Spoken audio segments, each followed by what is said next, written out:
नमस्कार दोस्तों, devotional light हरे कृष्ण हरे राम में शिव भक्तों का स्वागत है।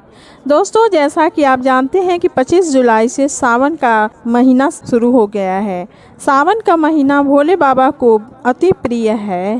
पूरे वर्ष भर में भगवान भोलेनाथ की पूजा पाठ करने पर उतना नहीं प्रसन्न होते हैं जितना कि सावन माह में एक लोटा जल मात्र चढ़ा देने से वो प्रसन्न होते हैं। सावन का महीना आते ही सभी भक्त भगवान भोलेनाथ को रिझाने के लिए तरह तरह के प्रयास करने लगते हैं। कोई कांवड़ यात्रा करके भगवान भोलेनाथ पर जलाभिषेक करता है और बहुत से लोग सावन मास के सोमवार, प्रदोष, एकादशी और पूर्णिमा का व्रत करके भगवान भोलेनाथ को प्रसन्न करते हैं।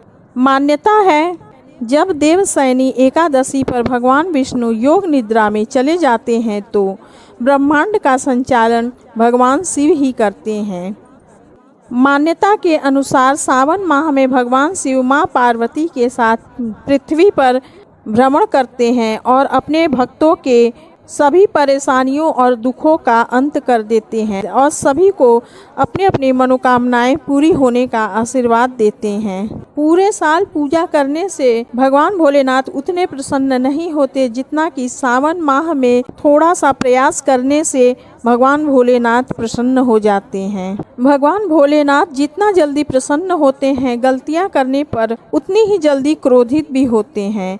हमारे शास्त्रों में कुछ चीजों की मनाही है। शिव कृपा प्राप्ति के लिए पूरा वीडियो देखें। शास्त्रों में भगवान भोलेनाथ की पूजा में जिन चीजों की मनाही है उसमें सबसे पहला नंबर है बेलपत्र का। जी हाँ दोस्तों, आपने सही सुना, बेलपत्र भगवान भोलेनाथ को अति प्रिय है और सावन के महीने में शिवरात्रि पर, प्रदोष में और सोमवार के दिन भगवान भोलेनाथ की पूजा में बेलपत्र को जरूर से समर्पित करते हैं। लेकिन बेलपत्र चढ़ाने के कुछ नियम हैं, जैसे कि बेलपत्र 3 पत्तियों वाला ही होना चाहिए और कटा फटा नहीं होना चाहिए। जो बेलपत्र बिल्कुल साबुत हो, भले वह एक ही की मात्रा में मिल सके, क्योंकि भगवान की पूजा में पूर्ण चीज़ों का ही प्रयोग किया जाता है। अपूर्ण चीज़ों का प्रयोग करने से भगवान की पूजा अपूर्ण रहती है और उसका अपूर्ण फल ही प्राप्त होता है। और बेलपत्र का जो चिकना हिस्सा होता है वही शिवलिंग पर अर्पित करना चाहिए। बेलपत्र को अंगूठे, अनामिका और मध्यमा उंगलियों की मदद से डंठल से पकड़कर चढ़ाना चाहिए ताकि बेलपत्र का डंठल वाला हिस्सा आगे की तरफ रहे। और बेलपत्र चढ़ाते समय जल धारा जरूर अर्पित करें, अर्थात कि एक बेलपत्र अर्पित करें, फिर जल धारा अर्पित करें, फिर दूसरा बेलपत्र अर्पित करें और फिर थोड़ा सा जल धारा अर्पित करें। और बेलपत्र के विषय में एक खास बात और है कि बेलपत्र को सावन के सोमवार या किसी भी सोमवार, शिवरात्रि, प्रदोष उस दिन नहीं तोड़ना चाहिए। पूजा करने के एक दिन पूर्व ही बेलपत्र को तोड़कर रख लेना चाहिए, क्योंकि बेलपत्र बासी नहीं माना जाता, इसलिए आप बेलपत्र को धो करके चढ़ा सकते हैं। और दूसरा जो नियम है, कच्चा दूध, भगवान भोलेनाथ की पूजा में कच्चा दूध का ही प्रयोग करना चाहिए। उबला हुआ दूध हमें भगवान भोलेनाथ की पूजा में नहीं प्रयोग करना है। और दूध गाय का हो तो सर्वोत्तम है, क्योंकि गाय के दूध को ही पृथ्वी पर अमृत तुल्य माना गया है। और दूध को चढ़ाने के लिए तांबे का लोटा बिल्कुल यूज़ न करें। हमारे शास्त्रों में तांबे के बर्तन को पूजा पाठ में उपयोगी माना गया है, लेकिन तांबे के बर्तन से हम जल चढ़ा सकते हैं।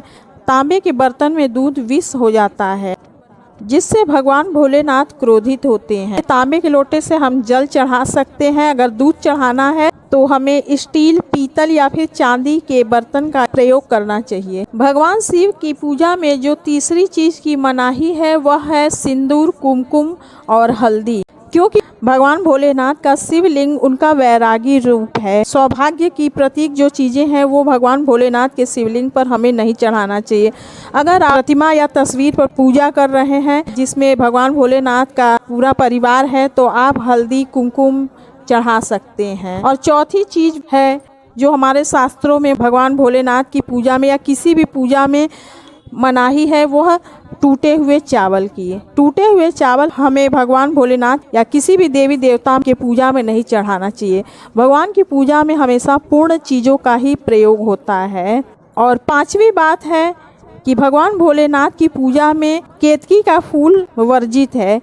केतकी के फूल को भगवान भोलेनाथ ने श्रापित किया है कि कोई भी अगर तुम्हें मेरी पूजा में चढ़ाएगा तो मैं उसकी पूजा को स्वीकार नहीं करूँगा।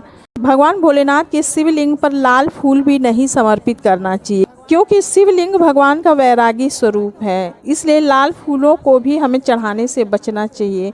भगवान भोलेनाथ को श्वेत पुष्प अत्यधिक प्रिय है, इसलिए सभी भक्तों को प्रयास करना चाहिए कि वो भगवान भोलेनाथ की पूजा में सफ़ेद फूलों का ही प्रयोग करें। भगवान भोलेनाथ पर कभी भी नारियल का पानी नहीं चढ़ाना चाहिए। आप हरा नारियल चढ़ा सकते हैं, सूखा नारियल चढ़ा सकते हैं। नारियल का जल भगवान भोलेनाथ पे नहीं चढ़ाया जाता है। और स्त्रियों को या कन्याओं को कभी भी शिवलिंग का स्पर्श करते हुए पूजा नहीं करनी चाहिए। शिवलिंग का स्पर्श किए बिना ही भगवान भोलेनाथ की पूजा करें, क्योंकि जब कन्याएं शिवलिंग का स्पर्श करती हैं तो माता पार्वती उनसे रुष्ट हो जाती हैं।